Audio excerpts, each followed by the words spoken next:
Arwin stood with his back pressed against a cold steel bulkhead in the dingy corridor of the orbiting station, his breath shallow, his mind racing through the last few hours of chaos.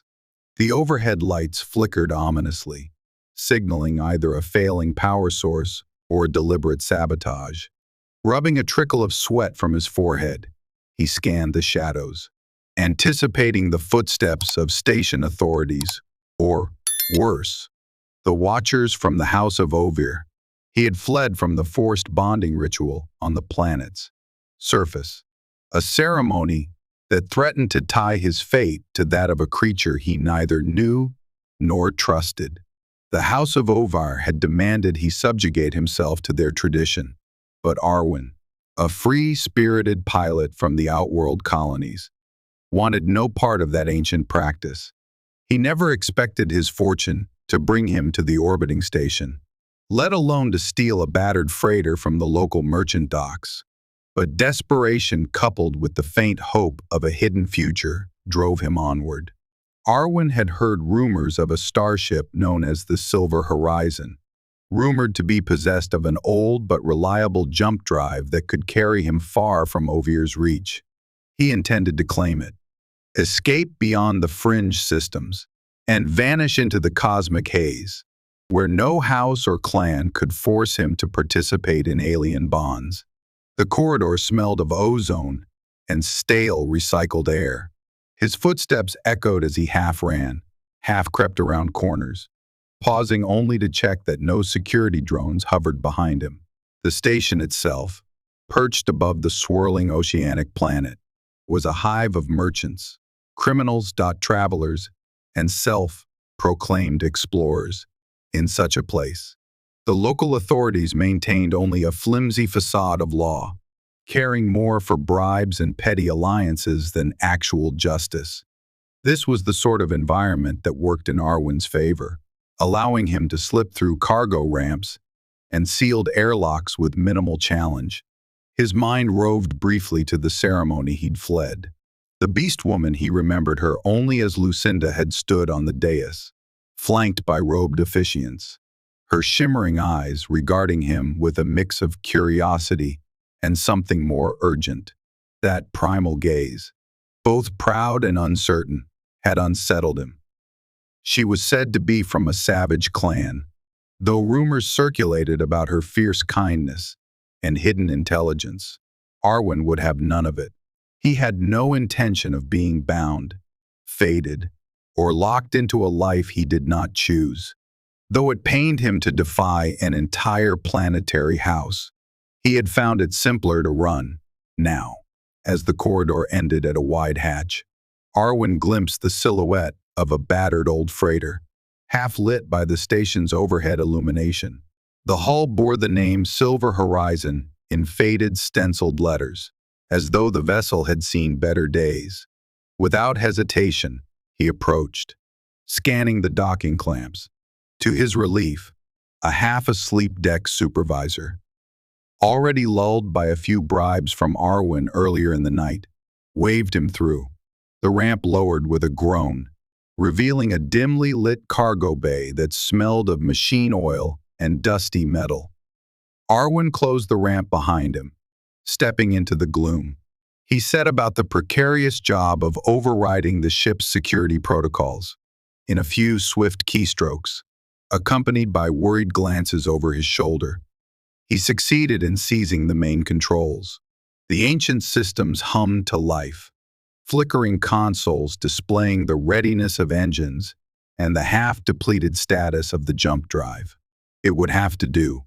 As he seated himself in the cockpit, the battered pilot's chair creaked in protest.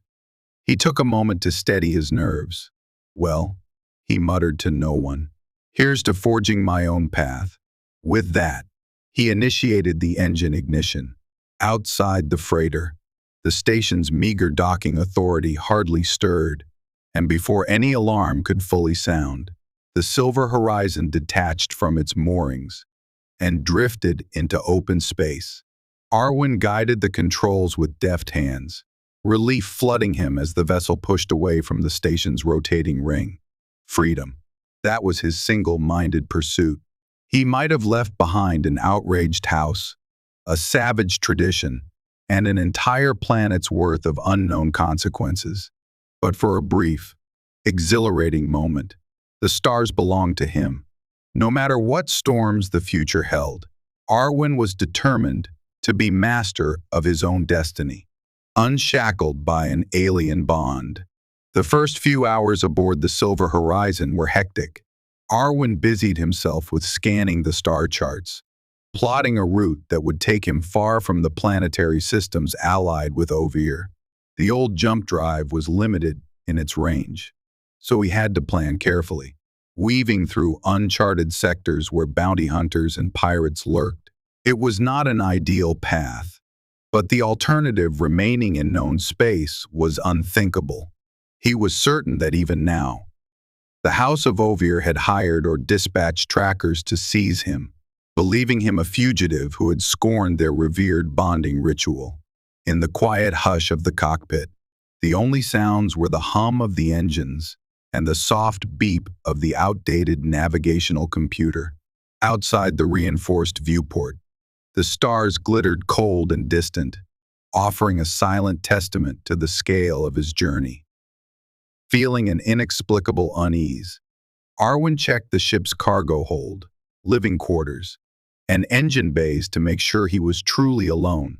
The freighter was a labyrinth of corridors and modular compartments, some cluttered with half-broken crates and old equipment. To his relief, he found no sign of stowaways. That was good. He wanted no companions, no entanglements, no bizarre obligations. Yet later, as he sat in the cockpit, setting the autopilot for a short sublight journey before the jump, he felt a peculiar stirring in his mind. It was a sensation like a whisper, not in any human language, but in a primal, wordless call. He clenched his jaw. Fatigue, he told himself. No one was on board but him. The strain of the flight from Ovir's authorities and the stolen ship's uncertain condition must be playing tricks on his exhausted psyche. He rose to check the ship's systems once more, verifying life support was stable, artificial gravity humming steadily, and that the jump drive had the required metrics to spool up. Perhaps in a day's time, he could attempt the first jump. For now, though, he needed to rest. The cramped living quarters included a bunk that smelled of stale sheets, but it would suffice. Throwing himself onto the mattress, he stared at the metal ceiling overhead, trying to rid his mind of the haunting memory of those alien eyes. He almost saw them again, luminous and captivating, as if they still searched for him across the distance of space. Sleep claimed him eventually, broken by restless dreams of robed deficients, chanting under a sky of swirling colors. A distant figure with wild hair and a beast-like grace waited for him in the center of an alien temple. He felt the tug of something intangible, an invisible cord that wound its way around his chest and threatened to drag him forward. Gasping, he sat up abruptly, sweat tracing his temples. The dream was so real, yet he cast it aside. The universe was vast, and that planet was behind him. He was safe free. Arwin moved to the cockpit after he awoke. He checked the ship's sensors, which revealed only the cold emptiness of space outside.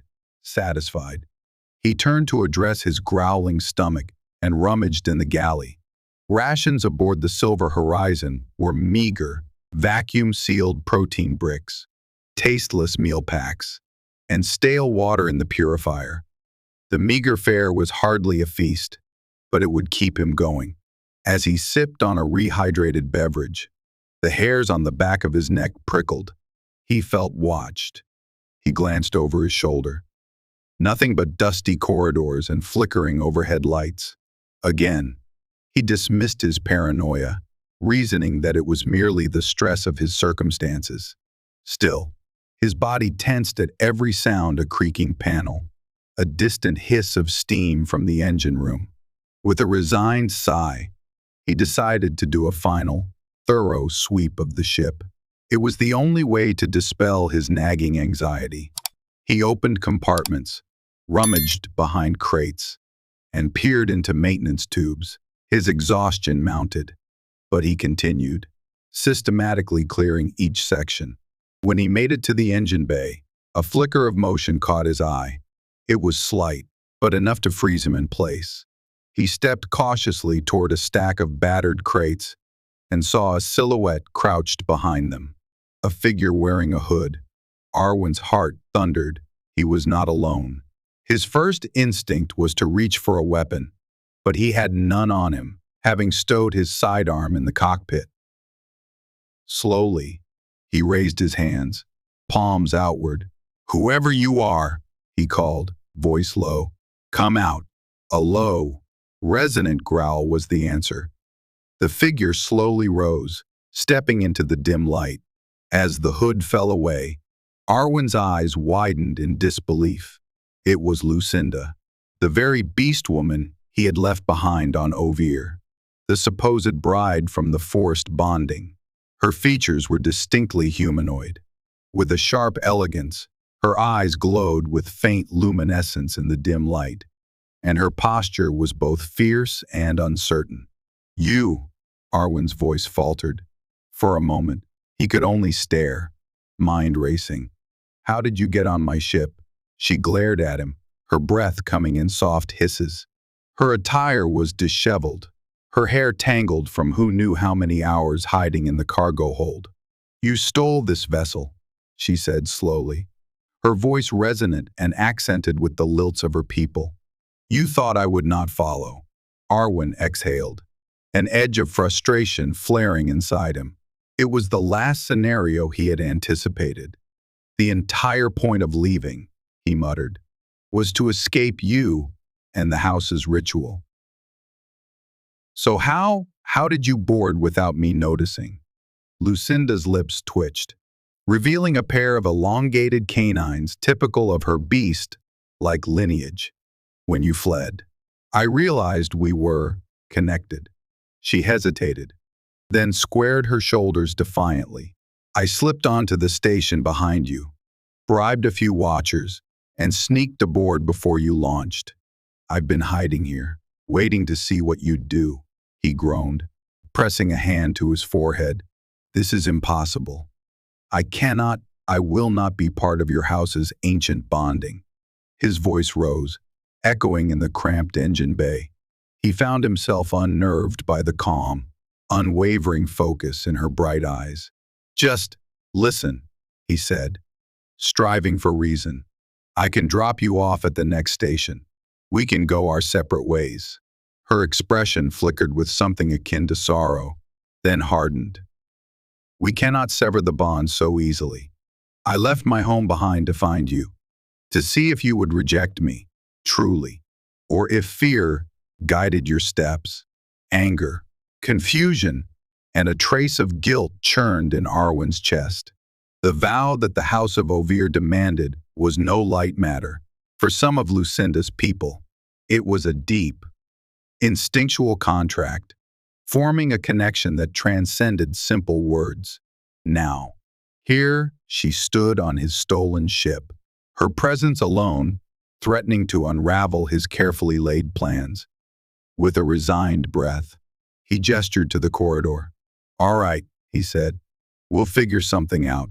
But know this, I do not accept any forced bond. And if you've come here to drag me back, I'll put you off at the first chance I get." Lucinda's eyes narrowed. "Perhaps the bond is not forced. Perhaps there is more to it than you realize." She pulled her hood back over her hair. "But for now, we have the same goal, to avoid the clutches of Ovir. Even if we stand apart, we can see that we are both outlaws now, both running." Arwin grumbled under his breath, but there was sense in her words. If Ovir's enforcers tracked him, they might also be after her for violating the ritual. Reluctantly, he turned and led her up the corridor. "Come," he said. "Let's see what we can do about surviving out here. And let's decide if we can stand to share the same ship without killing each other." She followed, silent except for the soft padding of her boots. And for the first time in days, Arwin felt truly uncertain of what lay ahead. The universe had just grown more complicated. But if Lucinda was telling the truth about their bond, he suspected that the days to come would hold more than just mechanical problems or outrunning bounty hunters. Something deeper loomed, a primal connection he was powerless to fully understand or dismiss, and it both unnerved and stirred him in ways he could hardly articulate. After setting Lucinda up with a bunk in the small living quarters, Arwin returned to the cockpit to attempt the first jump. They were still within range of the planet, though not by much. With each passing hour, the chance that bounty hunters, or even official Ovir vessels, might catch his trail grew more likely. He tapped at the console, verifying coordinates, feeling the familiar twinge of excitement at the prospect of crossing star systems in a single leap. Lucinda approached quietly, standing behind the pilot's chair. He sensed her before she spoke, a curious tingling at the edge of his awareness. He wondered if that was a side effect of whatever bond the house's ritual had attempted to forge. Determined to ignore it, he gestured to the console. "We're about to jump," he said curtly. "Strap in." She nodded, sliding into the co-pilot's seat with a feline grace. Arwin noticed the slight tension in her shoulders, the subtle bracing of her hands on the worn armrests. Perhaps, despite her proud bearing, she had not done this sort of journey often. As he activated the jump drive, a soft whir resonated through the ship. The swirling energy coalesced on the main display, forming a shimmering gateway of starlight that lay ahead of the silver horizon. "Jump in 3, 2, 1, Arwin said. The ship lurched forward as space folded around them, the subliminal environment replaced by the dizzying, kaleidoscopic swirl of an artificial wormhole. The hull vibrated with dissonant hums, reminding Arwin of the vessel's battered condition. He clenched the controls, jaw set, until at last the swirling lights gave way to the stars of a far-off region. They emerged into a silent sector of space. No immediate planetary bodies gleamed on the monitors. No large vessels detected. Arwin let out a breath.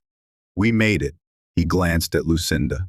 "This puts us well outside Ovir's usual reach, but it won't be long before someone tries to follow." He paused, eyeing her. "I still want to know why you're here. What do you gain by following me into exile?" She gave him a level stare. "Because in my culture, once the house designates the bond, there is a reason, an essence we cannot ignore. The house matriarch recognized that you, Arwin, carry something that resonates with my spirit. I thought it nonsense at first, but you stirred something in me when I saw you. Something I could not let go." Arwin snorted. "I stir people to annoyance, usually, or to chase me with weapons." He turned his attention to scanning for any sign of pursuit. "Listen, I get that you have your traditions, but I'm not the type to settle, especially not with someone I don't know. I might have unwittingly offended your house, but I had no choice. I had to flee." Lucinda's lips twisted in a faint smile. "Yes, and I followed." She stared out at the void. "We are both outcasts. Now, House Ovir does not forgive betrayal easily, even if you were never fully a part of them." He tapped the console in frustration. "Great. So now, I have a stowaway who thinks there's a cosmic reason for us to be together." He paused, the tension in his voice unmistakable. "Well, stowaway or not, we need to keep this ship flying. You can handle yourself, can't you? Or do you want me to show you how to check the hull integrity? Manage the engine coolant systems, things like that." She flicked her gaze to him, an unspoken challenge in her eyes. "I can learn, and I am not useless. My people are skilled hunters. We adapt swiftly." A short laugh escaped Arwin. Hunting in the wilderness is one thing. Surviving in deep space is another. Still, A part of him admired her determination. All right, we'll see if you adapt. Beastwife. She flinched slightly at the term. I am not your wife. And do not belittle me with that name. Arwin shrugged, tension sparking between them. All right, Lucinda, let's keep it cordial. For now. Without waiting for a reply, he rose and moved down the corridor, heading toward the engine bay to run diagnostics. Behind him, Lucinda stared at the starfield displayed on the cockpit's main window, her own emotions swirling. Freed from Ovir's rigid expectations, she found herself in uncertain territory, with a pilot who wanted nothing to do with her. Yet the faint bond between them pulsed with promise. She closed her eyes, inhaling slowly, letting the hush of space fill her thoughts. They had jumped away from immediate danger, but the real test was yet to come. Days stretched on aboard the Silver Horizon. Arwin and Lucinda settled into an uneasy truce, each wary of the other's presence. Their interactions alternated between curt cooperation, coordinating engine maintenance, ration distribution, or navigational checks and tense conversations about the bond, the forced ritual, and their drastically different backgrounds. One evening, the ship drifted through the cold emptiness of an uncharted sector while the jump drive cooled. Arwin stood in the freighter's cramped galley, fiddling with the water purifier to remove the metallic tang that made drinking nearly unbearable. Lucinda approached quietly. Are you sure you can fix that? She asked, her tone neutral but curious. He grunted in response. I hope so, unless you enjoy the taste of rust. She tilted her head. I am accustomed to hardship, but that does not mean I prefer it. Arwin's fingers tightened around a wrench as he eyed her. Your people, do you always accept what your elders tell you? That if they pick a mate for you, you have no choice. The question came out sharper than he intended, laced with frustration and a hint of genuine curiosity. Lucinda folded her arms. We respect the guidance of our matriarch, but it is not always so simple. The house's decisions are believed to be guided by spirits older than we are. Not all of us blindly follow, but tradition weighs heavily on our hearts. When you appeared, the house sensed something in you, some alignment that matched mine. We were to be bonded under the old rites, forging a union that the entire house would honor. He shook his head in disbelief. I'm just a pilot, a man who's been drifting from one job to another since I was a teenager. I have no special power or destiny. Whatever they think they sensed, it's not real. Her gaze drifted to the floor. But something is real. Is it not? You feel it. The flicker at the edge of your mind. The resonance that makes you uneasy. Arwin swallowed hard, tension bristling through his body. He couldn't deny that he'd felt a strange sense of Lucinda's presence since discovering her on board. Even now, he sensed a faint echo of her emotions, as if a stray cord connected them. I don't want that bond, he said, voice low, unsettled. She nodded solemnly, ignoring the hurt that briefly crossed her features. I understand, but we may not have a choice.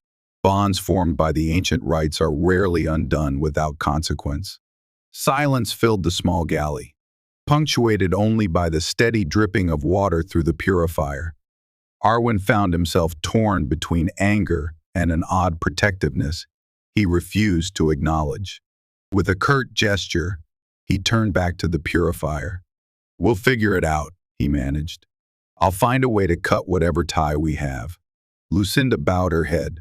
I will not stop you from trying, but I will remain, for I cannot part ways until I'm certain it can be severed, or until you accept it willingly. Without another word, she left him alone in the galley, the weight of her final statement lingering in the stale air. Arwin pressed a button to test the purifier flow, wrestling with the knot of emotions in his chest. He didn't want this, yet part of him deep down was beginning to wonder if there was a reason behind everything that had happened. Days later, Arwin prepared for another jump. He scanned the ship's sensors warily, searching for any signs of pursuit. So far, luck had been on their side. No bounty hunters, no Ovire warships, no suspicious signals.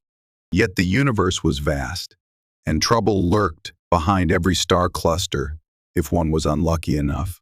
Lucinda sat at a console behind him, reading old data pads about basic ship operations.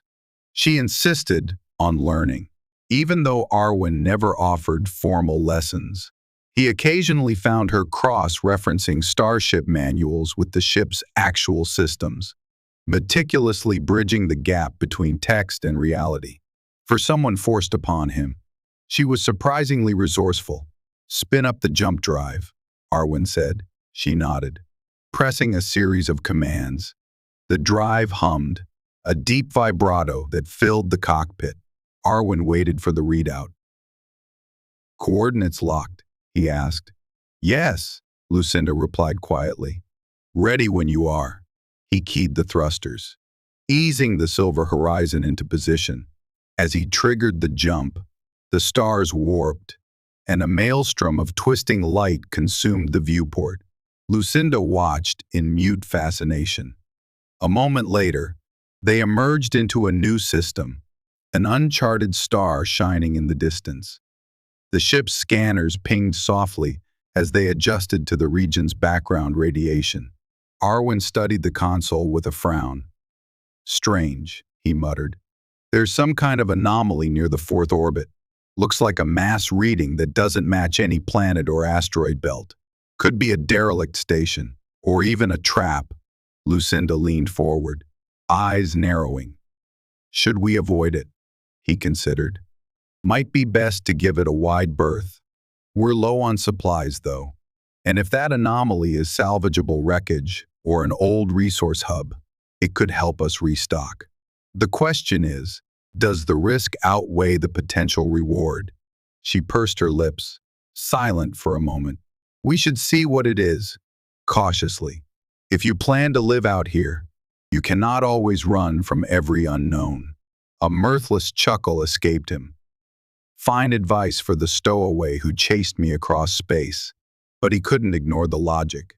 Supplies were running low, and the ship needed maintenance. If there was any chance to scavenge or refuel, he had to at least investigate.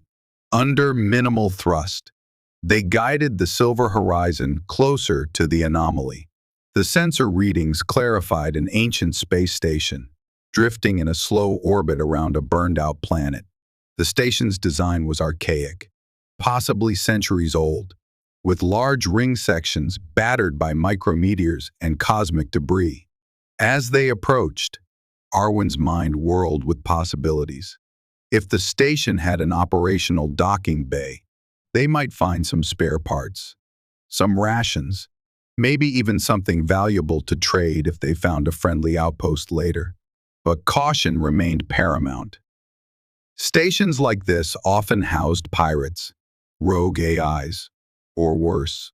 He brought the freighter around, scanning the station for life signs. Faint readings, maybe residual power, but no clear traces of large organic populations. "We'll take it slow," he said, toggling the autopilot for a slow approach. "Grab your gear if we board. We'll want suits in case the station is depressurized." Lucinda nodded, already on her feet to retrieve the vacuum suits from storage. Their uneasy alliance had found a small anchor in mutual survival, if nothing else. Arwin wondered how long that could last under the building tension of the intangible bond they shared. Docking with the derelict station proved easier than expected. A half-powered docking clamp latched onto the silver horizon, sealing them in a tenuous embrace of metal corridors and drifting dust. Arwin and Lucinda stepped into the airlock, each clad in an environment suit that sealed them from potential vacuum exposure. The moment they set foot inside, the station's gloom enveloped them. Dim emergency lights flickered, casting eerie shadows down rusted corridors. The stale air reeked of mold and decay. Lucinda's eyes glowed faintly, a reflection of her beast heritage, helping her navigate the darkness. Arwin carried a handheld scanner, checking for structural integrity and any sign of occupant life. A low hiss sounded from a side corridor, causing them both to spin around. Weapons Arwin's old blaster and Lucinda's tribal blade raised. But the corridor was empty, except for drifting debris. Arwin exhaled slowly, heart pounding. This place gives me the creeps. Lucinda moved lithely beside him. Something is off here, she murmured, voice echoing through her suit's communicator. As if, not everything is dead. They proceeded deeper, the station's architecture revealing old security checkpoints, living quarters, and a central command hub. Broken screens and shattered control panels littered the floor, the weight of centuries pressed in on them, thickening the stagnant air. Occasionally, Arwin's scanner beeped at faint power readings, leading them onward. At last, they came to what appeared to be a storage bay. Inside, row upon row of crates lay scattered in disarray, some sealed, others forced open. Arwin pried open a few that still held sealed compartments, revealing dehydrated food packs and jugs of water. They tested for radiation or contamination clear. Surprisingly, he whistled in relief. We'll take as much as we can carry. This is a stroke of good fortune. Lucinda silently piled supplies into a portable container. Her senses remained alert, ears perked for any sudden noise. Yes, she conceded, fortune or bait. Her last words barely left her mouth before the faint hum of machinery reverberated through the deck plating. A row of overhead lights flickered to life, illuminating the storage bay in a harsh glow. Arwin tensed, raising his blaster as Lucinda crouched, blade ready. From the far side of the bay, a door slid open, and a floating drone, ancient in design, wobbled into view. It pointed a scanning device in their direction. Then a synthesized voice crackled through overhead speakers. Halt. You are trespassing on private property. Identify yourselves or vacate immediately. Arwin exchanged a glance with Lucinda. We're travelers in need of supplies, he said. No harm meant. This station appeared abandoned. A pause. The drone's scanning beam swept across them. Access unauthorized. State your business, or you will be removed. Lucinda scowled. We have no wish to fight. We only want resources to continue our journey. A buzzing sound, perhaps the station's AI thinking, filled the silence. Finally, the drone pivoted, shining its beam on their container of supplies. Remove your hands from station property, the voice intoned. Unauthorized salvage is prohibited. Arwin gritted his teeth. We'll pay. Do you want credits? Trade. Are there living owners here? He glanced around, but the only presence seemed to be this long, untended AI. The lights flickered again. Ownership belongs to the Starlight conglomerate. You are in violation of docking protocols. The drone's mechanical arm whirred, preparing to fire a deterrent pulse. Final warning. In a split second, Arwin reacted, firing his blaster. The shot hit the drone's scanning arm, causing sparks to erupt. The drone spun wildly, discharging a pulse that blasted a chunk of the floor, leaving a small crater of molten metal. Lucinda leaped behind a stack of crates, shielded from the wave of heat. We do not have time for this, she growled. Arwin dove next to her. No kidding. We either disable that AI, or we flee with whatever we can grab. Another blast rattled the bay, sending crates tumbling. Arwin and Lucinda traded glances, then sprang from cover. Lucinda dashed forward, her blade gleaming, and sliced through the drone's chassis in one fluid motion. Sparks flew, the drone's single optic flickering once before it crashed to the ground. Silent. The overhead speakers sputtered with static. The station's controlling AI perhaps severed from this drone. Arwin wiped sweat from his brow.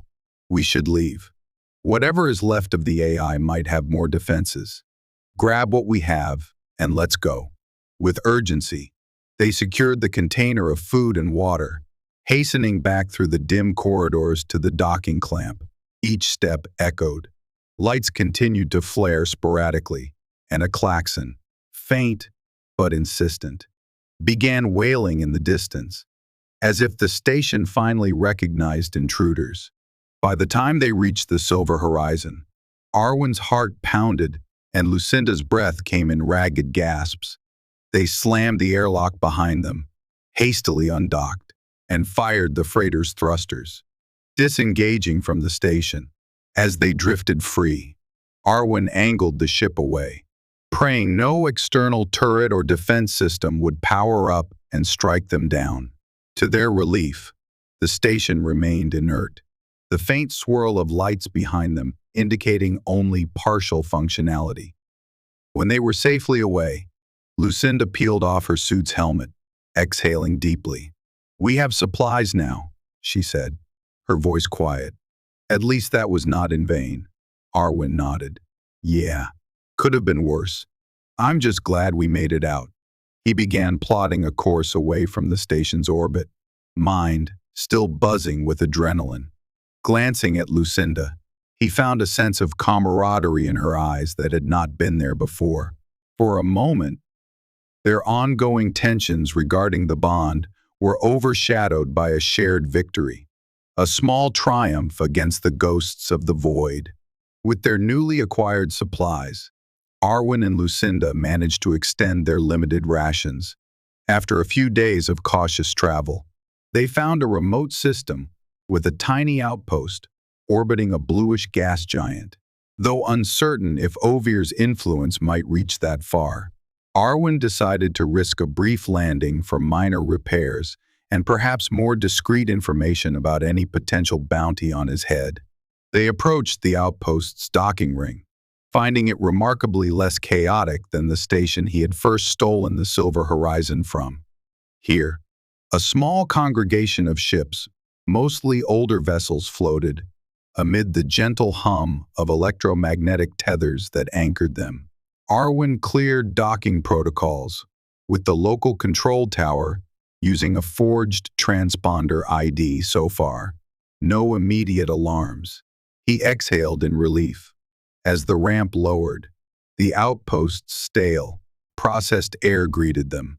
The docking manager, an older woman with cybernetic augments around her temples, demanded a docking fee. Arwin paid with some of the salvage they had gleaned from the station. The manager seemed content, waving them through. The outpost's interior was cramped, corridors lined with flickering neon signs for various establishments' drinking holes, black market shops, and questionable lodging. Arwin told Lucinda to keep her hood up, suspecting that her striking features might draw unwanted attention. They made their way to a small vendor dealing in starship parts. Arwin browsed, looking for a new cooling manifold for the jump drive. If he could upgrade it, the Silver Horizon might handle longer jumps without the same hours-long cooldown. While he haggled, Lucinda surveyed the crowd. Suddenly, she stiffened. Arwin glanced in her direction. Standing at the edge of the marketplace was a figure in dark armor with a stylized helmet, an Ovir bounty hunter. The distinct house emblem was etched into the shoulder plates, a chilling sight in this remote outpost. Arwin cursed under his breath. "They've tracked us. How?" He slid behind a row of crates, beckoning Lucinda to follow. The bounty hunter moved with predatory confidence, scanning the faces in the crowd. Arwin's heart pounded, and Lucinda's posture tensed. The vendor, sensing Arwin's agitation, stepped closer. "Need to pay up or move along," he hissed. "You're spooking my other customers." Arwin tossed a small bag of salvage chips at the man. Keep the parts behind your counter. We'll be back, he whispered urgently, and the vendor begrudgingly nodded. Then, Arwin and Lucinda slipped away, weaving through the bustling crowd. They needed a plan, she whispered. We could face him. I am not helpless. He shook his head. If there's one, there could be more. We can't afford a confrontation in public. Let's get back to the ship, see if we can slip out. He led her down a narrow corridor where stasis crates were stacked high, the overhead flickering with red emergency lights. Soft murmurs and laughter drifted from a nearby bar. Arwin peeked around a corner. The bounty hunter was not far behind, methodically checking each corridor. Another menacing figure joined him. 2, possibly more. The House of Ovir was not taking any chances. A wave of anxiety burned through Arwin's chest. This was exactly the scenario he had hoped to avoid. Lucinda gripped his arm, her gaze resolute. We can fight, she said. I know how to handle them. He swallowed, uncertain. While it might be possible to defeat 1 or 2 bounty hunters, they would undoubtedly alert others. The outpost's meager security might turn a blind eye to his plight, but that was no guarantee. Fighting could risk damage to the outpost or the Silver Horizon. I'd prefer to slip out unnoticed, he murmured. They found a side corridor leading to the lower docking levels. Rushing quietly, they retraced their path to their berth. Yet as they neared the docking bay, an alarm klaxon sounded, echoing through the metal walls. Attention, unknown vessel flagged. All docking rings on lockdown pending inspection, boomed an automated voice. Arwin and Lucinda exchanged looks of alarm. They've identified the Silver Horizon, he muttered. We're trapped. Lucinda flexed her hands, her nails partially extended like claws. Then let us fight through or find another means. Time was running out. The pounding of boots against metal floors drew closer, voices calling out orders. Arwin's mind raced. We can't just barge through the main corridor. We'll be pinned down. He scanned the area, noticing a dark maintenance shaft overhead. He pointed. That might lead us closer to the docking clamps. With Lucinda's help, he pried open the hatch, the stale odor of engine grease wafting out. They climbed inside, pulling the panel shut behind them. The narrow crawl space forced them to inch forward on hands and knees, the darkness broken only by small utility lights on their suits. Their breath echoed in the cramped space, hearts pounding. Through the metal walls, they heard muffled orders and stomping boots. The bounty hunters were thorough. One slip, and Arwin's entire flight from Ovir would end in chains or worse. Reaching the end of the shaft, they peered through a grated panel into the docking area. The Silver Horizon loomed in the berth, guarded by 2 house enforcers. Arwin cursed silently. They were scanning the ship's hull, likely verifying its stolen registry. Lucinda's eyes flashed. We can surprise them, she breathed. Arwin nodded, though dread coiled in his stomach. He reached for the small blaster at his belt, verifying it was charged. Lucinda readied her blade, her muscles taut. Together, they timed their move. When one of the enforcers moved behind the ship for a scan, Arwin kicked the grate open and leaped down, leveling his blaster at the second enforcer. Lucinda dropped beside him with predatory grace. Blade bared. Shots rang out. Arwin's first blast caught the enforcer off guard, striking him in the shoulder plating. Sparks flew, and the enforcer staggered. Before he could react, Lucinda lunged, delivering a swift strike to his weapon arm, disarming him. The man crumpled with a grunt, incapacitated. But the commotion drew the other enforcer, who fired a shot that missed Arwin by inches. Arwin dove behind a cargo crate, returning fire. Lucinda darted around the Silver Horizon's landing gear, forcing the enforcer to split his aim. In a moment of confusion, Arwin found an opening, landing a well-placed shot that disabled the enforcer's rifle. The man cursed, stumbling back, only for Lucinda to appear behind him and knock him cold with the hilt of her blade, breathing heavily. Arwin dragged both unconscious enforcers behind the crate. "This'll buy us a little time," he said, voice trembling from adrenaline. "We need to get out. Now. The outpost's in lockdown, but maybe we can override it from inside the ship." They sprinted up the ramp, sealing the freighter's hatch behind them. Arwin slid into the pilot's seat, pushing the engines to life. The docking clamps were locked. "Hold on," he said, as he began hacking into the outpost's docking control system. Red lights flared on the console, indicating multiple security overrides were engaged. Lucinda hovered behind, scanning the ship's sensor feed. "We have more heat incoming, 2 house vessels approaching from outside the outpost. They'll be on us the moment we detach," Arwin grimaced, working furiously to disable the clamps. "Then we jump as soon as we clear the ring." With a final keystroke, the system beeped. "Yes!" Clamps released. The Silver Horizon jerked free, straining against the outpost's external locks. Alarms blared. Arwin fired the thrusters, guiding the freighter out of the docking ring. The outpost's external weapons tracked them, unleashing a flurry of warning shots that glowed in the vacuum. Arwin nimbly dodged, pushing the engines to their limit. Almost immediately, his sensors pinged. The house vessels had arrived, a pair of sleek interceptors that launched from the darkness. "Strap in," Arwin shouted, adrenaline surging. "We're running." Lucinda braced herself, eyes narrowed. "Bring me close enough, and I can man the turret," she said, referencing the old turret system the Silver Horizon carried. Arwin nodded, guiding the ship into an evasive pattern as Lucinda sprinted to the turret controls. Green bolts of energy streaked past them, the interceptors closing in. Arwin jinked the ship left and right, sweat beading on his forehead.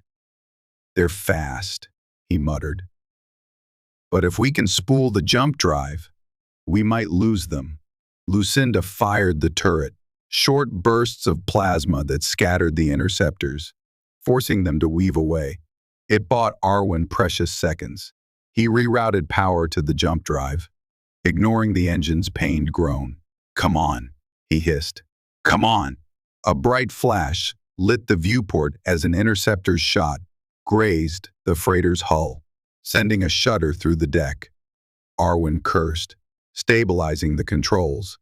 "Any time now. Jump drive," he growled. "We can't take many more hits." Lucinda's voice crackled over the intercom.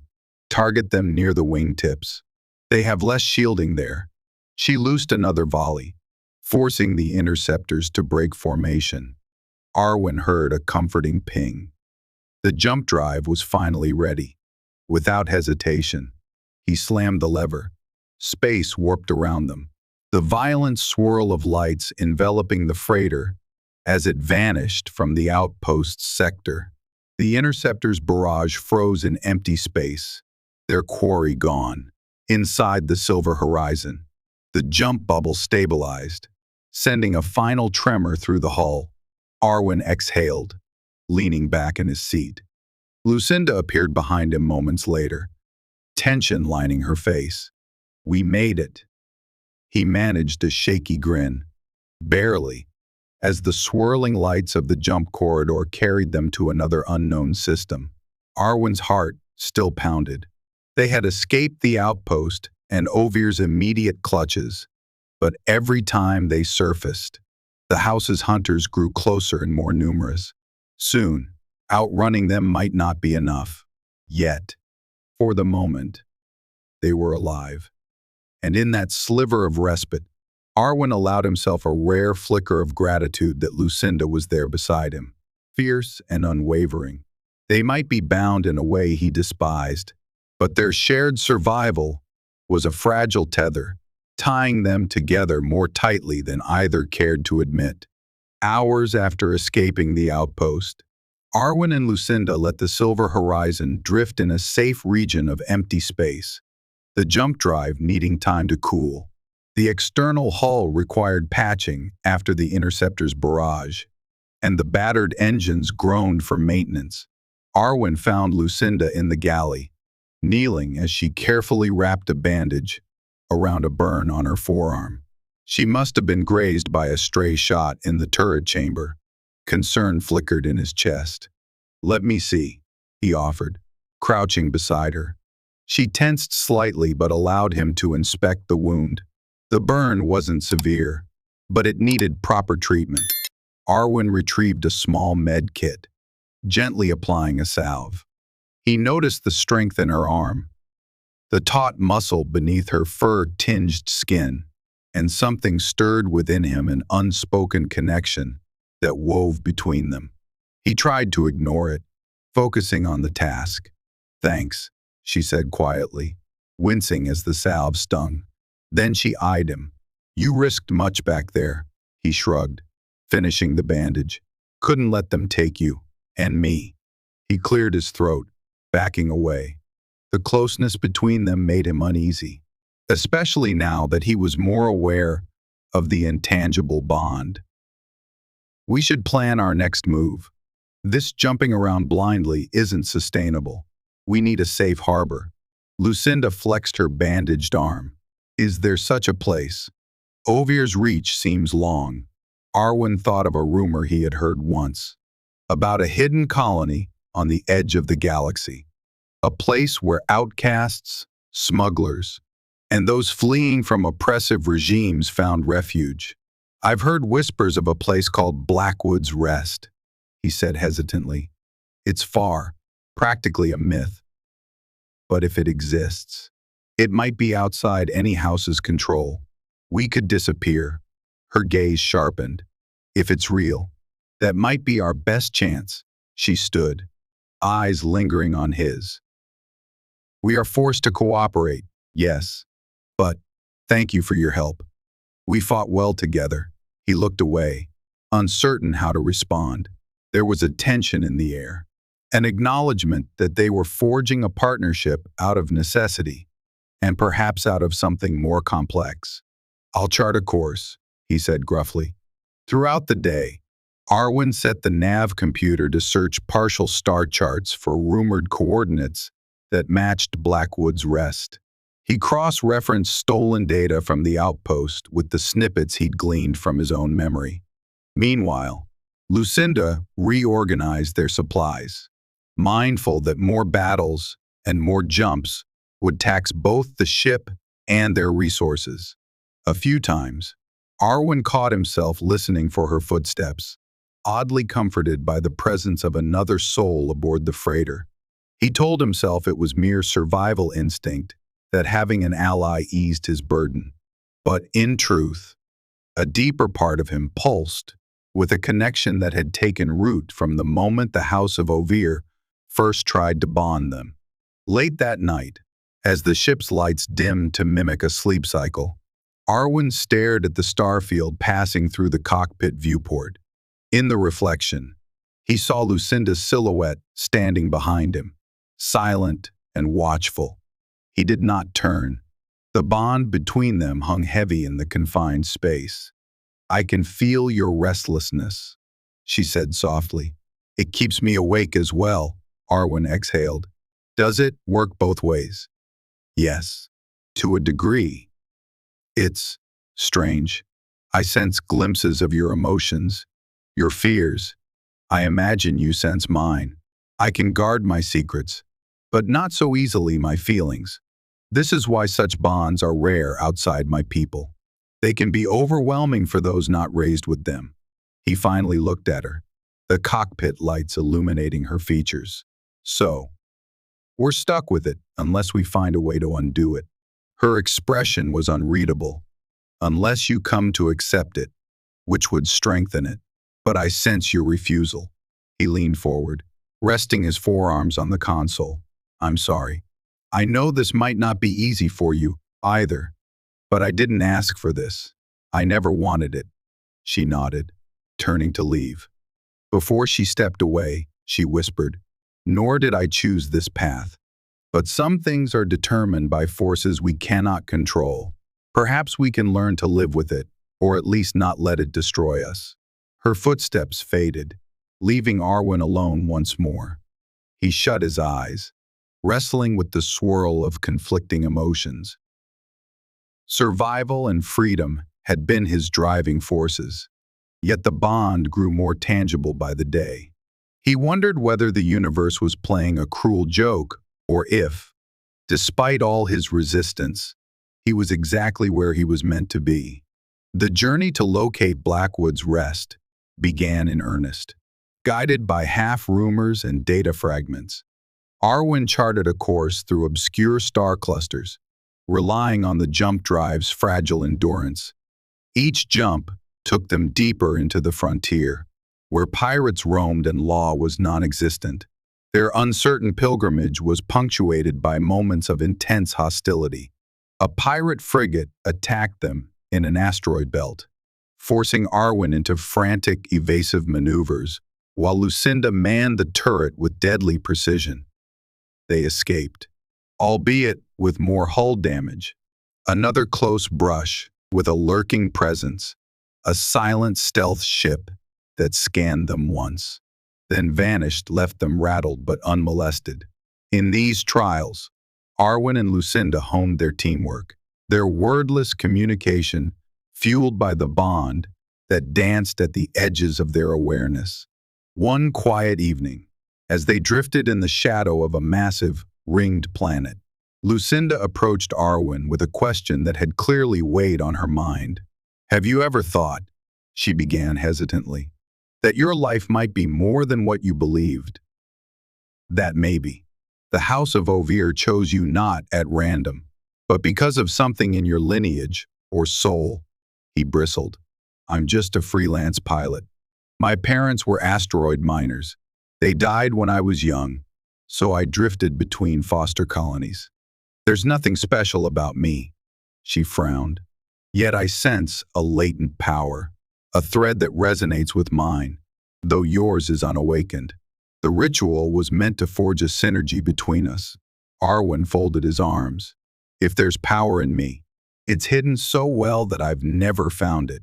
I've survived on wit and a decent aim. That's all." Lucinda studied him, her glowing eyes thoughtful. "Perhaps the house's matriarch saw a spark you do not yet recognize. If it were simply a matter of convenience, they could have chosen from many. But you were singled out." He shook his head, dismissing the notion. Yet her words lodged uncomfortably in his mind. There had been fleeting incidents in his youth, moments of uncanny luck, or an unexplainable sensation that guided him away from danger. He had attributed these coincidences to reflexes or good fortune. Could it be something more? Neither had an answer. They returned to the tasks at hand, repairing the power relays, reorganizing the cargo hold, and checking star charts for any reference to Blackwood's rest. Days turned to weeks, the bond simmering just beneath the surface of their interactions. A stolen glance here, an unspoken worry transmitted across their mental link there. Their closeness, whether welcomed or not, was undeniable. The vacuum of space stretched on. Outrunning Ovir's hunters had become less frenzied, at least temporarily.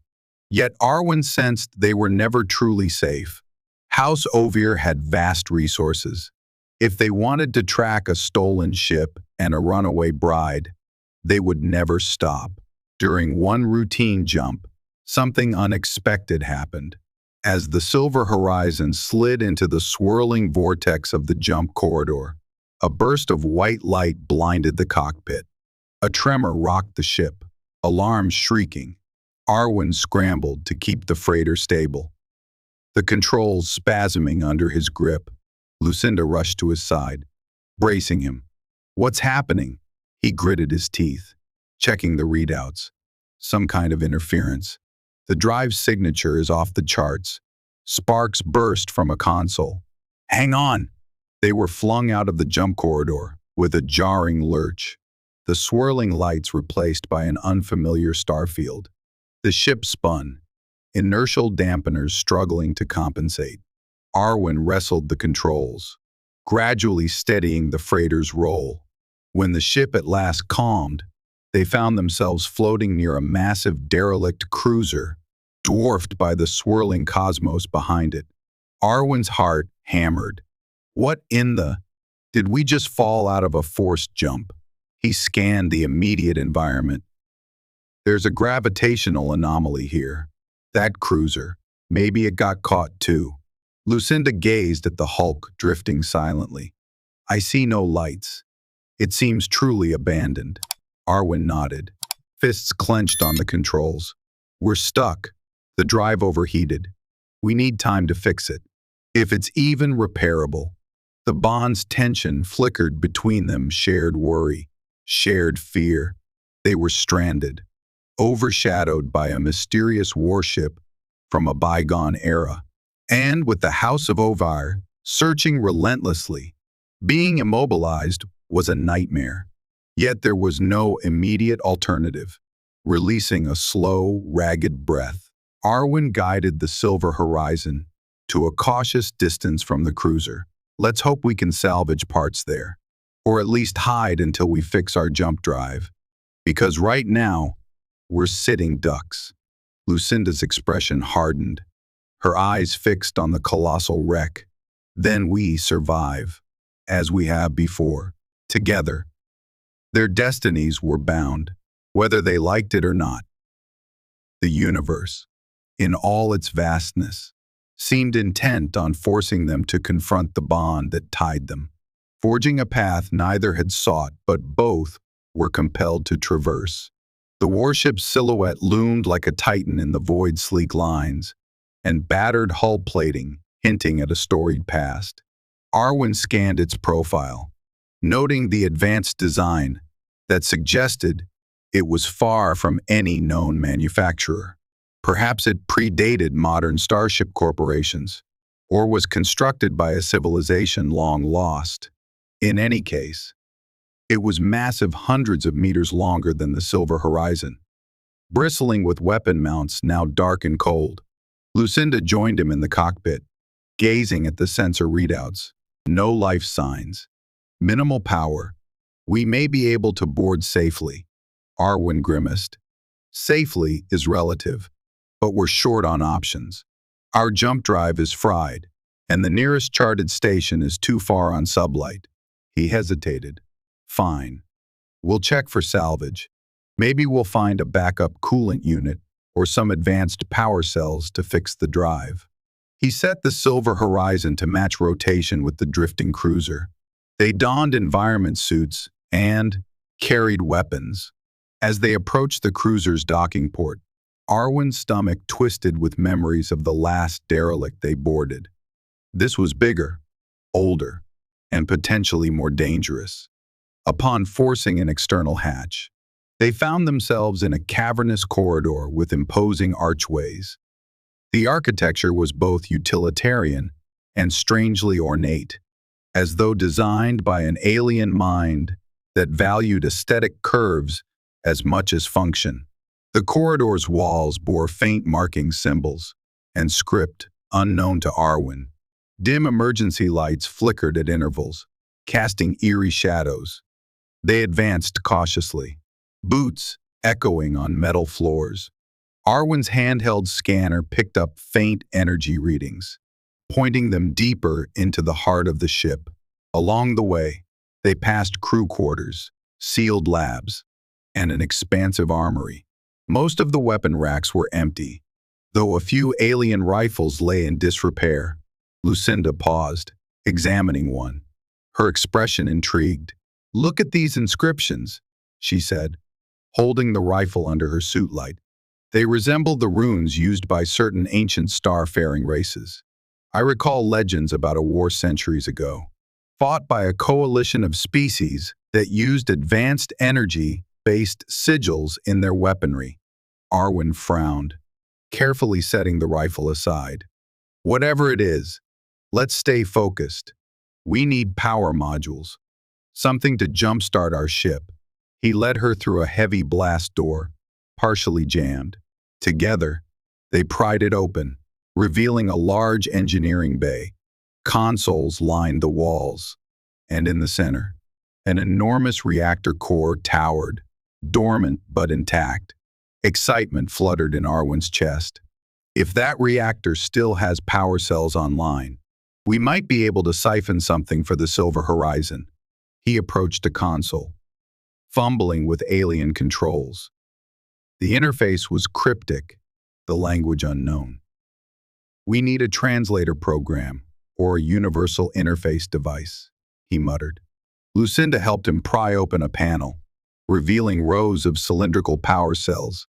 Most were cracked or drained, but a handful flickered faintly with stored energy. Arwin grinned. This could work.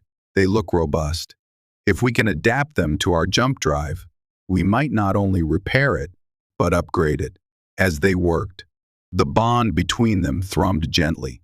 Arwin sensed Lucinda's cautious optimism, mingled with the same swirl of curiosity he felt. Despite their precarious situation, there was an undeniable thrill in uncovering lost technology together. Hours slipped by as they removed the salvageable cells, carefully packing them. The oppressive quiet of the warship unnerved them, but nothing stirred. Occasionally, the groan of metal shifting reminded them of the hull's age, but no sign of inhabitants living or mechanical emerged. After finishing in engineering, they explored further, hoping to find a data terminal that might offer star charts or records. In a large command deck, they found a panoramic viewport overlooking the cosmic gloom. Cracked chairs and shattered screens were everywhere. Lucinda pointed to a central dais where a console seemed relatively intact. Arwin sighed, hooking up his handheld device in an attempt to interface. Lines of alien script scrolled by. "I can't read any of this," he muttered. "But maybe I can copy the data and run it through a universal translator on the Silver Horizon later." He initiated a data transfer, watching the progress bar inch forward. As they waited, Lucinda's gaze drifted to the viewport. She murmured, "It's beautiful, in a lonely way. All this history, lost in a single drifting relic." Arwin joined her, nodding at the endless stars. "Yeah. Makes you wonder what happened to them. A war, a mutiny, a cosmic event." He paused, glancing sideways at her.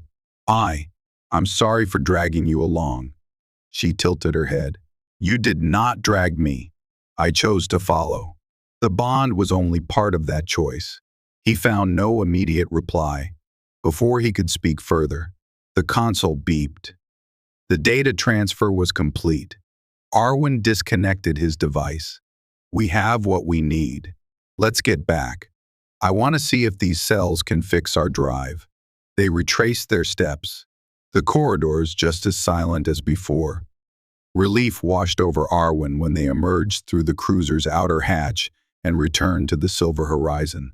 Once on board, they doffed their suits and set to work installing the alien power cells.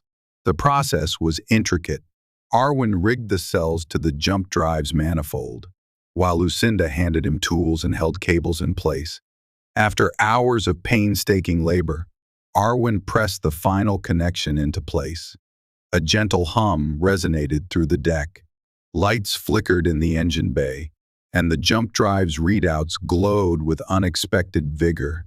He exhaled, a triumphant grin breaking across his face. "It's alive. Better than new, maybe. Let's see if it holds."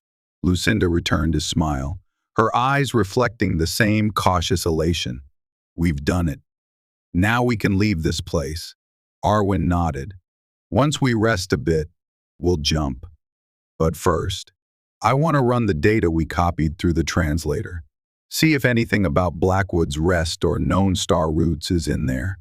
They made their way to the cockpit, hooking the device into the Silver Horizon's computer. The lines of alien text began converting slowly. Pages of logs, appeared dated entries referencing battles, an alliance of species, and cryptic references to an ultimate weapon.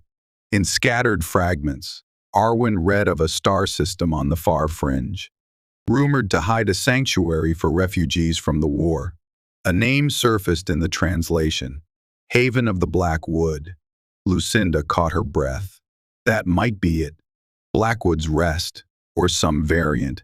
It's near the galactic rim, in an uncharted region shrouded by dark nebulae.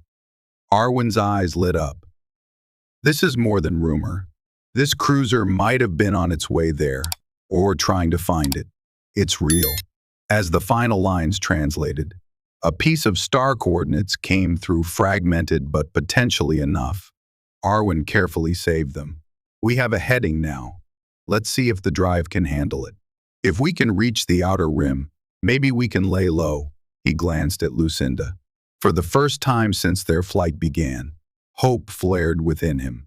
They had found a clue to a potential safe haven, and their battered ship now possessed an unexpected surge of power. The House of Overe still hunted them, but they might just have a chance to slip away. Lucinda smiled faintly, as if sensing his cautious optimism. The bond between them glowed, no longer entirely unwelcome in Arwin's mind. United in purpose, they prepared for the next leg of their journey, each step carrying them deeper into a fate that was as mysterious as the star-lost warship behind them. Departing from the derelict cruiser, Arwin initiated a calculated series of jumps toward the galactic rim. The new power cells exceeded his expectations, cutting cooldown times dramatically and stabilizing the jump bubble. Each transition flung them across parsecs of space, bringing them closer to the rumored coordinates gleaned from the warship's data. Despite the progress, tension dogged their path. At every arrival, Arwin would scan the local region anxiously, expecting to see House Overe vessels. Thankfully, their pursuers seemed absent for now. Perhaps the house had lost track, or perhaps the frontier's chaos made pursuit more difficult. As the journey progressed, Lucinda spent hours studying the partial logs from the alien cruiser. Though the universal translator struggled with some passages, she managed to glean tales of ancient alliances and cataclysmic conflicts. She also found references to psychic bonds among certain warrior clans, a detail that stirred her imagination. One evening, after a long jump, Lucinda approached Arwin in the cockpit, placing a data pad on the console. "I've been reading about these bonds," she said quietly. "They mentioned that among some species, the bond was considered sacred, bestowing a heightened sense of unity and power." Arwin grimaced, though not as harshly as before. "I'm not looking for sacred unity. I just want to be free." She nodded. "I understand. But these texts suggest the bond need not enslave. It can be a tool if both parties embrace it. There are also references to severing such ties, though it carried risks." Her gaze flicked to him. For a moment, he sensed her unspoken question. Which path would he choose if given the chance? The weight of that question hung between them. Finally, he changed the subject. "We'll reach the next coordinate in a few hours. Let's be ready." Lucinda accepted his evasion, though an undercurrent of unresolved tension lingered. In the silent hum of space, the presence of their bond was both comfort and burden. A veil of possibility neither was prepared to fully lift. A swirling nebula of dark gas and dust enveloped the silver horizon.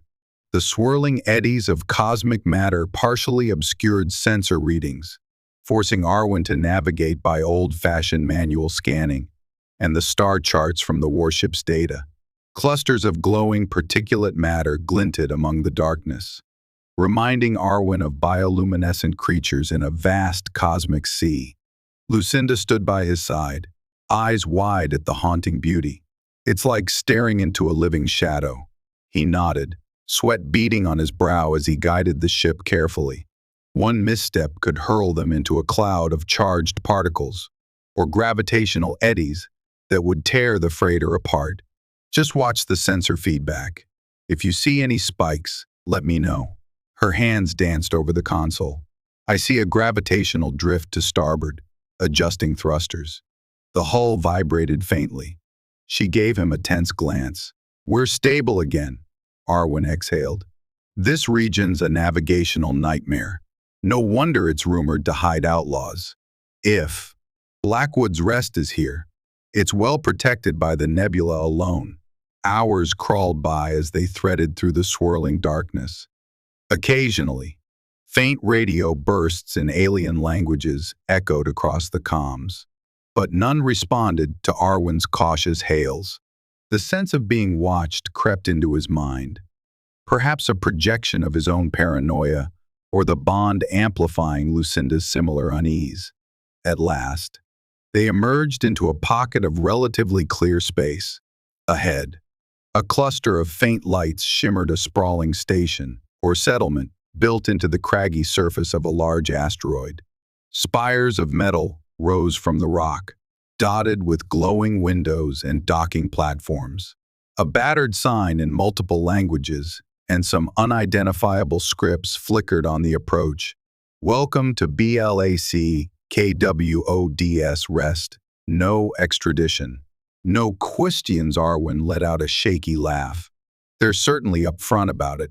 Lucinda studied the outpost in quiet awe. It exists. We made it, but her voice carried caution. The darkest dens of the galaxy often gather here. Stay on guard. Arwin nodded, guiding the silver horizon toward a docking platform that seemed open. As he brought the ship closer, automated beacons flashed, indicating a landing corridor.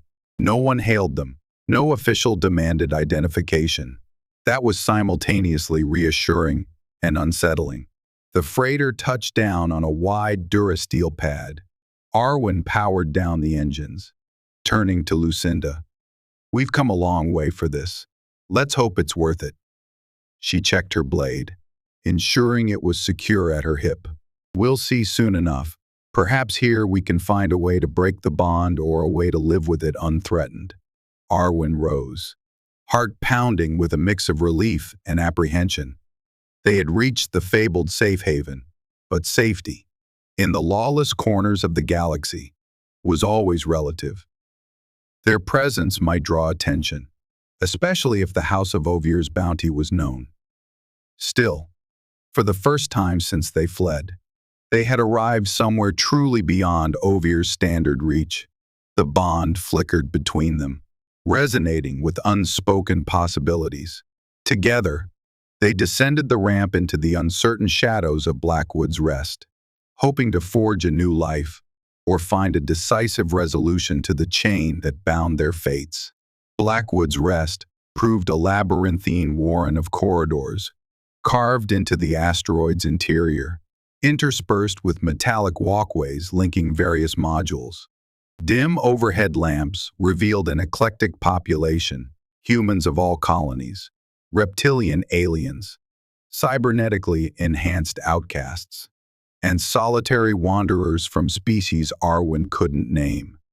The air bristled with tension. Everyone here had a reason to hide from conventional authority. Despite the chaotic atmosphere, some semblance of order existed. Armed guards wearing mismatched armor patrolled in small groups, likely mercenaries paid by local leaders. Arwin kept a low profile, hood drawn, scanning the crowd for any sign of House Ovier's influence. He saw none, though the suspicious glances he received suggested bounties might be common conversation in these parts. Lucinda moved with the poise of a hunter, her heightened senses on full display. She occasionally tugged her hood down to avoid drawing attention with her glowing eyes and subtle beast-like features. Yet she couldn't hide entirely. Whispers followed them in the gloom, though no one dared challenge them directly. They found a smoky tavern wedged between two cargo lifts. Arwin suspected that was the best place to gather information. Inside, the air was thick with the smell of unfiltered tobacco, engine lubricant, and various alien beverages. A mechanical bartender, with multiple spidery arms, served drinks in chipped metal cups. Arwin and Lucinda took a corner booth, scanning the patrons. A group of rowdy pirates argued near the front, brandishing old laser pistols.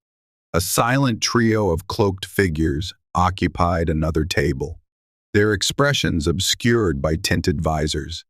The tension in the room felt a hair's breadth away from violence. A tall man with an augmented eye approached their booth, wearing a tattered coat adorned with small metallic insignia from dozens of star systems. He offered a crooked grin. "You're new. I can smell it," he rasped. "Pilgrims to the rest." Arwin matched his gaze warily, just passing through, looking for sanctuary from prying eyes. The man nodded, sliding into the booth uninvited. "That's what we all want, friend. The name's Herrick." He extended a gloved hand. "This place can give you a haven, but it has a price." Lucinda bristled, but Arwin accepted the handshake cautiously. "What's the price?" Herrick's augmented eye whirred. "Loyalty to no one but the rest. You break no local rules. You pay your docking fees. You keep your head down. There's a council of sorts that punishes troublemakers." He leaned forward, voice dropping.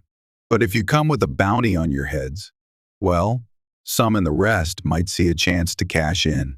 Best keep quiet about it." Arwin's stomach twisted. "Understood. We'll behave." Herrick surveyed them, lingering on Lucinda's hooded face. "You're an unusual pair. The rest is full of secrets. If you ever need a guide, for a small fee, I can direct you to folks who handle specialized tasks." Lucinda spoke for the first time, her voice carefully neutral. "What tasks?" Herrick flashed a half grin. "Forging new identities, arranging passage to systems beyond known charts, even rituals.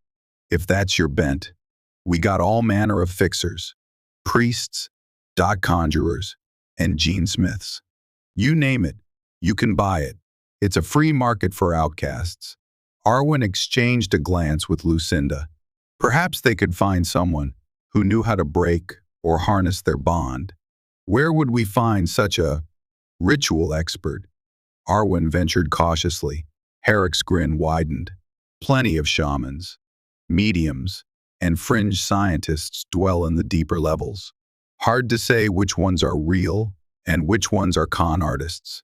But if you got the creds, they'll try anything." Arwin nodded, sliding a small credit chip across the table. "We appreciate the info." Herrick palmed it smoothly, rising from the booth. "Pleasure's mine.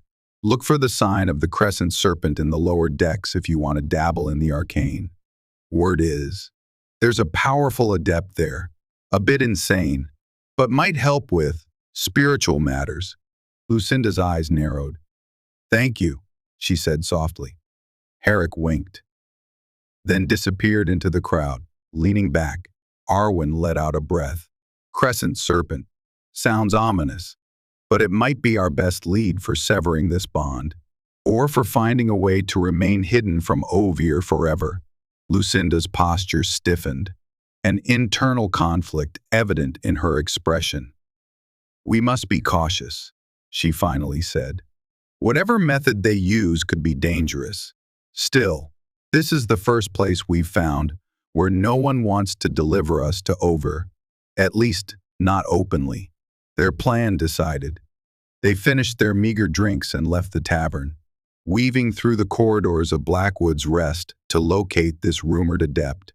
Each step carried them into the murky depths of the settlement, where neon signs flickered amidst steam vents and alien glyphs. Danger lurked in every corner. Yet, for the first time, they also carried a thread of hope, the chance to find answers. Arwin and Lucinda descended a series of rickety ladders to the lower decks, where light was scarce and the corridors reeked of neglect. According to Herrick's directions, the sign of the crescent serpent should be near an abandoned cargo bay. They passed stalls selling questionable cybernetics and hidden labs dabbling in illicit gene splicing. Strange characters eyed them, but none intervened. At last, they saw it, a flickering hollow sign depicting a coiled serpent with a crescent moon above it. The sign glowed an eerie purple against the metal walls. Beside it was a shabby door with alien runes scratched across the surface. Lucinda placed a hand on it, feeling a subtle vibration. Arwin inhaled. Ready. She nodded. He pushed the door open, revealing a dimly lit chamber. Incense smoke curled around twisted pillars of scrap metal. At the far end, a figure clad in layered robes, some black, some shimmering green, rose from a makeshift altar. The figure's face was hidden by a narrow mask, carved with serpentine features. In a rasping voice, the robed adept spoke. Enter, travelers. You seek the powers of the old paths, do you not? Arwin felt a chill. He stepped forward carefully. We were told you might help with a bond, a forced connection we need undone. The adept's mask tilted. A forced bond of spirits. Intriguing. Show me. Lucinda tensed, but stepped closer, letting her hood fall. The adept's sharp intake of breath was audible. You carry the resonance of an ancient house, they said, reaching out gloved hands toward Lucinda. And you, the adept turned to Arwin, bear a latent aura that flickers with possibility. Arwin exchanged a look with Lucinda. This adept's words echoed her earlier suspicions. He swallowed. Yes, well, we want it gone. Separated. No more forced link. A low hiss escaped the adept's mask. Separation is difficult, and not without consequences. But it can be attempted. The question is, are you prepared to pay the price? Lucinda squared her shoulders, voice firm. What price? The adept beckoned them to kneel by the altar, which was strewn with glowing crystals and archaic metal shapes. The bond is woven into your essences. I can disrupt it. But the energies released may damage your minds, your spirits, or worse. Payment is also required, for this is no trivial feat. Arwin suppressed a shudder. He'd come all this way to end the bond. Now, confronted with the reality, fear took hold. Could the risk be worth it? He felt Lucinda's worry through the bond, as if echoing his doubt. He steadied himself. We'll pay whatever you want, as long as it's within reason. Credits.materials.technology. Name it. The adept chuckled, a dry, unsettling sound. We shall see. But first, you must each give a drop of your blood. A small serpentine dagger glinted in the firelight, and the adept extended it toward them. Lucinda grasped it first, slicing a shallow cut across her palm, letting a drop of blood fall onto the crystals. Arwin followed suit, wincing at the sting. The adept leaned over the crystals, chanting in a language that hurt Arwin's ears, as though each syllable pressed against his mind. A swirl of faint luminescence rose from the crystals, dancing like ghostly flames. Arwin felt the bond in his chest flare, then tighten. Lucinda gasped, clenching her teeth. The adept's chanting grew louder, the swirling lights intensifying. Arwin fought panic as his vision wavered, torn between reality and some swirling, astral plane. Then the adept slammed a staff against the floor, and a shock wave of energy pulsed through the chamber. Arwin cried out as the bond seared, a burning chain in his mind. Lucinda's scream echoed. For a moment, everything went white, a scorching brilliance that consumed his senses. When his vision cleared, Arwin lay on the floor, his heart pounding. Lucinda was sprawled beside him, trembling. The robed adept stood over them, panting. The crystals on the altar had gone dark, cracked from the ritual's intensity. Arwin forced himself upright, swirling confusion in his head. He groped for the bond and felt only a faint echo. The raging current that had once coursed between them was changed, dulled. He turned to Lucinda, who stared at him in shock. I can't feel you the same way, she whispered. He blinked. A mixture of relief and sudden emptiness hollowed his chest. Does that mean it's gone? The adept's voice trembled. I have severed many of the strands, yet not all. The bond lingers, a weakened thread. It may regrow if you choose it, or fade over time if you stay apart. Arwin staggered to his feet. So, we're free. He wasn't sure if the swirl of emotions in his chest was triumph or sadness. Lucinda looked at the adept, and the price. The robed figure gestured weakly. I have drained much of my power. Leave me the crystals, and the serpent dagger as your payment. Go.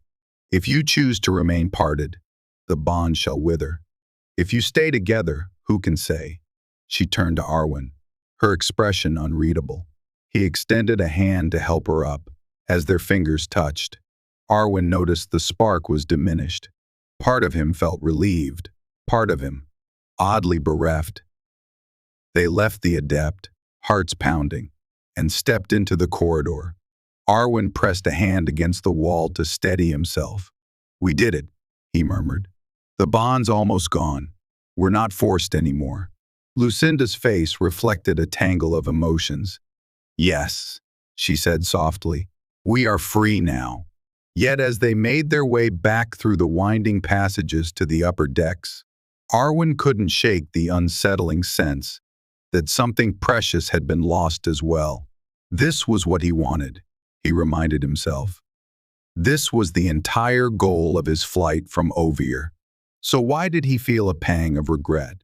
Over the following days, Arwin busied himself with the Silver Horizon, making sure they had enough supplies for the next journey. He paid the local docking fees and avoided trouble.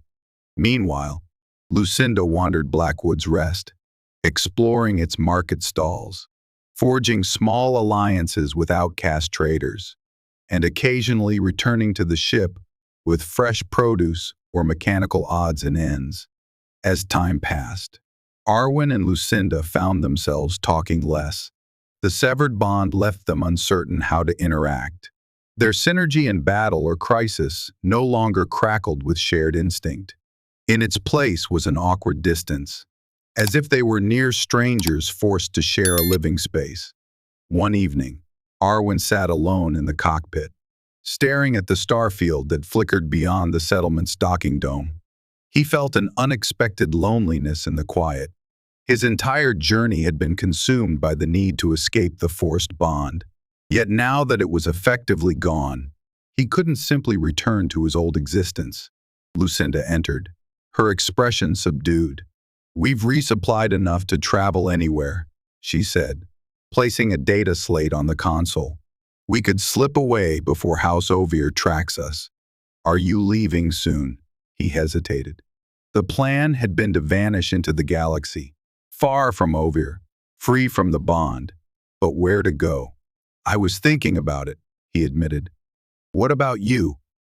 She shrugged, a hint of sadness in her gaze. I could stay here, or find another ship. The bond is nearly gone, so I have no obligation to follow you anymore. Arwin's chest tightened. No, you don't. But that doesn't mean. He stopped, swallowing hard. I mean, you helped me survive. We've been through a lot. She nodded, stepping closer. Yes, but we were bound, or so we believed. Now, we have choices.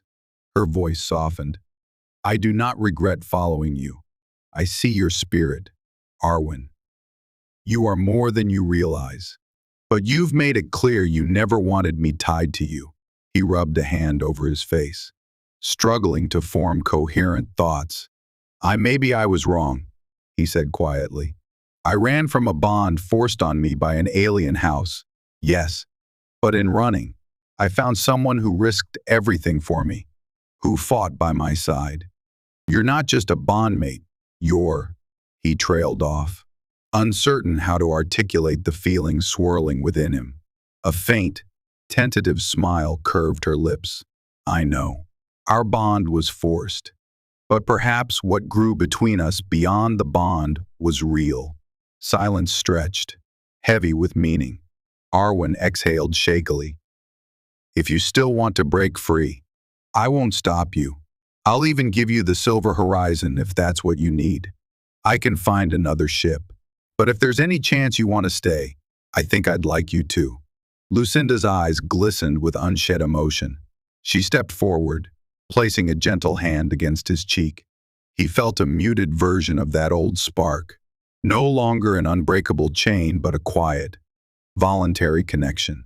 "I no longer feel compelled," she whispered, "but I still feel drawn to you.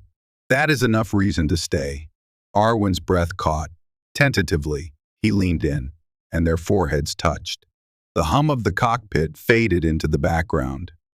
Freed of the forced nature of their bond, they stood on equal ground, allowed to choose each other or not.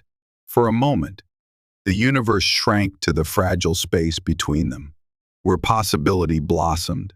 Lucinda broke the hush. "We should decide our future. If we remain, House Overe might send more hunters. But if we run, do we keep running forever?" Arwin kissed her brow softly. "We'll face them, together, if they come. Or we'll roam the stars, forging our own destiny. I don't have all the answers." He slipped his arm around her waist, feeling her warm presence. "But I know I don't want to lose you. Not now." She closed her eyes, a tear slipping down her cheek. "Then our bond is reborn by choice, not forced. That is all I ever wanted." They stood that way for a long while, the cockpit lights playing over them, two fugitives forging a new path. Though the universe remained vast and dangerous, though House Overe's threat still loomed, they had found something stronger than fear, a spark, a unity, no longer a chain, but a promise. In the days that followed, Arwin and Lucinda prepared the Silver Horizon for departure. They upgraded the hull plating and installed additional stealth modules, courtesy of a local smuggler in exchange for some of the alien rifles they'd salvaged from the warship. Word on the street suggested that House Overe had indeed placed bounties on both Arwin and Lucinda. But so far, no major hunters had dared breach the dark nebula to claim them.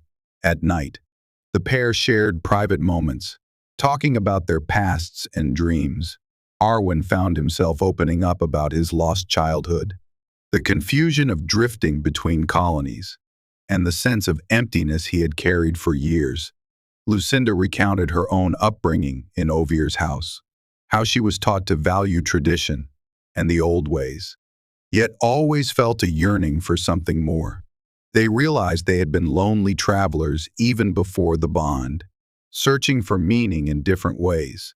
Once the ship was ready, they made plans to depart. Their destination was uncertain, perhaps deeper into uncharted space, or maybe to scattered fringe worlds where they could establish themselves without fear of Overe's long arm. Either way, they would face the unknown as partners, bound by choice. On the eve of their departure, Herrick appeared at the dock unannounced, his augmented eye whirring in the low light.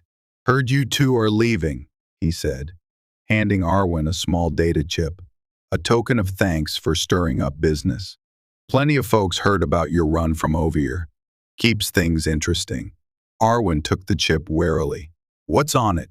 Herrick grinned. "Coordinates to a hidden star cluster rumored to have lush terraformed planets. Low population, off most charts. Could be a nice place to hide, or retire. If you ever get bored of running." Lucinda raised a brow. "Why give us this?" The man shrugged. "Because folks like you who come out here, risking life and limb, deserve a break. Also, if you prosper, maybe you'll remember old Herrick and send some trade my way." He gave a mock salute and ambled off, disappearing into the shadows. Arwin stared at the chip, a sense of wonder stirring. A safe place to settle, possibly. He turned to Lucinda, who smiled softly. "Let's keep it. We might want that one day." They boarded the ship, sealing the ramp behind them. As Lucinda strapped into the co-pilot's seat, Arwin powered up the engines, The hum of the jump drive resonated through the hull, a comforting sound. Checking all systems. He found everything green. "Ready?" he asked. She glanced at him, eyes warm. "Always." He guided the Silver Horizon away from the docking platform, maneuvering through the labyrinthine corridors of the asteroid settlement until they emerged under the dim star field cloaked by the dark nebula. With steady hands, he steered toward the swirling boundary of dust and cosmic filaments. Once they were a safe distance from Blackwood's rest, he keyed in new coordinates. The jump drive initiated, the swirling vortex forming ahead of them. Arwin felt Lucinda's hand slip into his, an unspoken affirmation. Their bond, once forced and reviled, now glowed gently between them, a chosen connection tempered by trust. He squeezed her hand, inhaling the electric hush of impending flight. "Punching it," he murmured. The freighter surged forward, plunging into the warp corridor in a burst of fractal lights. Together, they soared through the cosmic tapestry, free in a way neither had imagined, forging a future shaped by their own will. They emerged from the jump in a silent star system, the local sun a small, pale orb in the distance. Arwin ran scans, expecting empty space. Instead, the sensors beeped, picking up two vessels not far off. A tense thrill ran through him. "We might have company," he said, adjusting the ship's orientation. Lucinda leaned forward, scanning the readouts. "I see them. One cruiser, one smaller escort, no transponder signals. Could be pirates or bounty hunters." Arwin clenched his jaw. "Let's keep our distance. Maybe slip away quietly." But it was too late. The cruiser pivoted, thrusters flaring. A crackling transmission burst over the comm. "Attention, unidentified freighter. Prepare to be boarded or face destruction. We have reason to believe you carry fugitives of House Ovire." Arwin's pulse raced. They had come so far. Yet the house's reach appeared once more. The smaller escort ship launched a volley of warning shots, bright lines searing the void. "Evasive maneuvers," he said, gripping the controls. "Let's see if we can outrun them." Lucinda toggled the new stealth modules. The Silver Horizon flickered as sensor scrambling fields activated. "We should try another jump, but the drive might need a short cooldown." Arwin cursed under his breath. Their flight from the nebula had drained the drive. "We'll have to buy time." The cruiser's bulky frame advanced, firing a wave of energy pulses. Arwin jinked the freighter, but a glancing shot struck the aft shields, causing them to flicker dangerously. "Turret or run?" Lucinda asked, her voice taut. "Both. You handle the turret. I'll see if we can outmaneuver them." She dashed to the turret station as Arwin wrestled the ship into a spiral, weaving between enemy blasts. The escort ship circled around, trying to pin them in a crossfire. Lucinda opened fire, her shots forcing the escort to veer off. But the cruiser hammered them with a beam that rattled the freighter to its core. Sparks flew in the cockpit as a console overloaded. Arwin grimaced. "Shields down to 30%. Jump drive at 60% charge. Hang in there." He angled behind a small asteroid cluster, momentarily breaking line of sight with the cruiser. The escort looped around, lasers scorching the hull. Lucinda returned fire, landing a hit that sent the escort spinning, trailing smoke. The cruiser emerged from the other side of the asteroids, massive cannons glowing. "You cannot escape.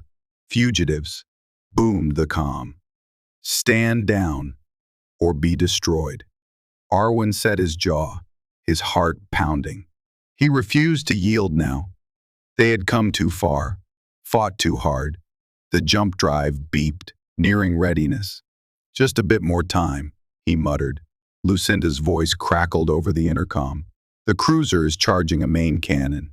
We won't survive a direct hit." A surge of raw emotion flared in Arwin defiance. Desperation. and a fierce protectiveness for Lucinda. The partial bond they still shared ignited, fueling his determination. Without fully understanding how, he found himself reaching inward, tapping into a strength he never recognized before. He felt a pulse of energy radiate through his body, guided by instinct. "Lucinda," he called, "stay on that turret. I'm going to try something."